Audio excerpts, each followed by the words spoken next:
There isn't a lid for that quality, is there?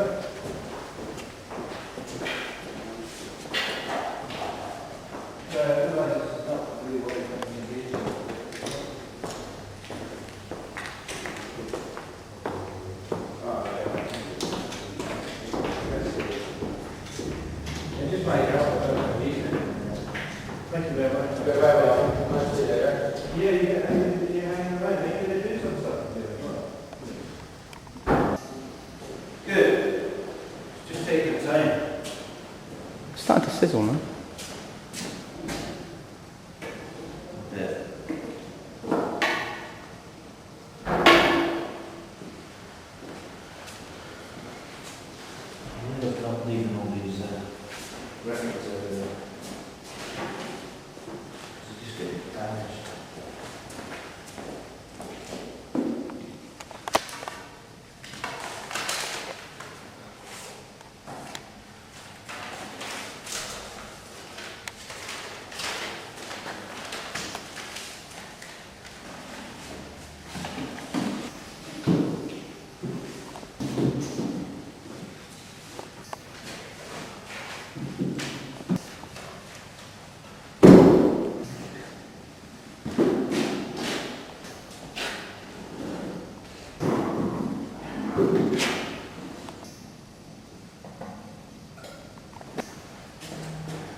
Maybe we should just start putting stuff out and stuff. I'm trying to work out how we might be able to do this. So what I was going to suggest is we're going to try and film it as well. So if everybody who wants to participate or thinks they might, if they go over to that side of the room, or when we start, we're over that side. It's just so once you've drunk, so everybody's not coming back through the camera really. Because all it is I'll start, I'll try and take, because the idea was that I would take the first drink, originally, and I'll just go over and start reading the thing, and if anybody feels up to it, they just take the bottle, pour a bit, and take the drink, and it's not acting or anything, just try and concentrate on drinking the thing, and we'll see if we do it. If it's still not empty and someone wants to go back and try and finish it, that'd be the case. But if not, then it just stays like that. Is that running ready? Yeah. Can we just stop and start again? Do you have to drink it in one shot, or any way you want? Oh, that's a very good point. I don't know. I'm going to try and drink it in one shot. But And how much do we fill? I don't know. This is unrehearsed. This is a rehearsal. That's why we've not done it. We haven't. This is the fun. So basically, what you do. This is bison grass vodka supplied by Gary Woodley. And I don't know who usually drinks shots. Did someone say? Yeah. Do you have to drink it down in one? Is that one of them? That was it. That's quite a lot.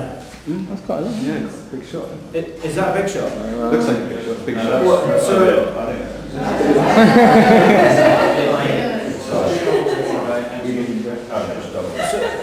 So you drink it, then you do the suffering on camera? It's all up to you, but if you come from that side, if you come from that side, you're leaving anyway. Yeah. If you're going, but don't try not come back. Yeah. Try not come back over the camera. Oh, do you want to go that side of it? That's all. There's someone who says so. Okay. So once I've done this, I'll start reading it.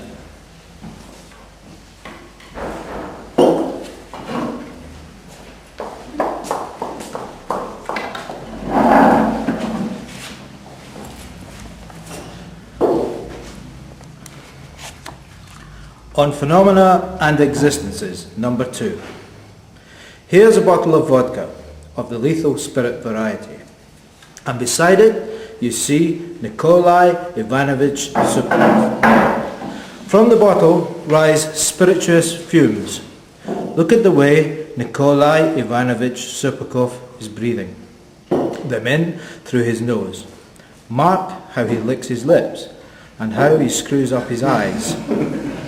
Evidently, he is particularly partial to it, and in the main, that's because it's that lethal spirit variety.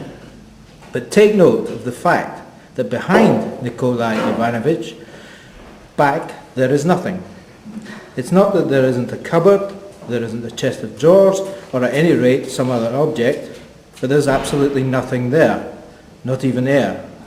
Believe it or not, as you please, but behind Nikolai Ivanovich's back, there is nothing, not even an airless expanse. As they say, universal ether. To put it bluntly, there's nothing. This is, of course, utterly inconceivable, but we don't give a damn about that, as we are only interested in the vodka and Nikolai Ivanovich Supakov.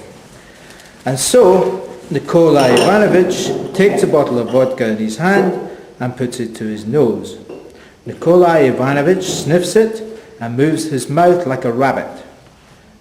Now the time has come to say that, not only behind Nikolai Ivanovich's back, but before him too, as it were, in front of his chest, and all the way around him, there is nothing, a complete absence of any kind of existence, or as the old witticism goes, an absence of any kind of presence.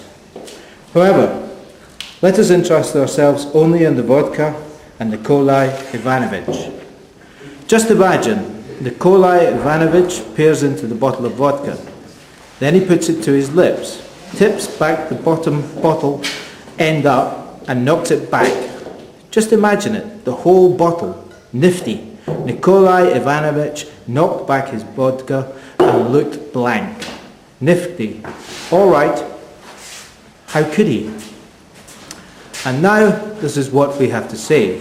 As a matter of fact, not only behind Nikolai Ivanovich's back, not merely in front and all around him, but also even inside Nikolai Ivanovich, there was nothing. Nothing existed. Of course, it could all be as we have just said, and yet Nikolai Ivanovich himself could, in these circumstances, still be in a delightful state of existence. This is, of course, true. But as a matter of fact, the whole thing is that Nikolai Ivanovich didn't exist and doesn't exist. That's exactly the whole thing. You may ask, and what about the bottle of vodka? In particular, where did the vodka go? If a non-existent Nikolai Ivanovich drank it. Let's say that the bottle remained. Where then is the vodka? There it was, and suddenly there it isn't. We know Nikolai Ivanovich doesn't exist, you say. So what's the explanation? At this stage, we ourselves become lost in conjecture. But anyway, what are we talking about? Surely we said that inside as well as outside Nikolai Ivanovich nothing exists. So if both inside and outside nothing exists, then that means that the bottle as well doesn't exist. Isn't that it? But on the other hand, take note of the following. If we are saying that nothing exists either inside or outside, then the question arises, inside and outside of what? Something, evidently, all the same, does exist. Or perhaps doesn't exist. In which case, why don't we keep saying inside and outside? No. Here we have patently reached an impasse, and we ourselves don't know what to say. So, goodbye for now. Daniel Dandan, 18th of September 1934.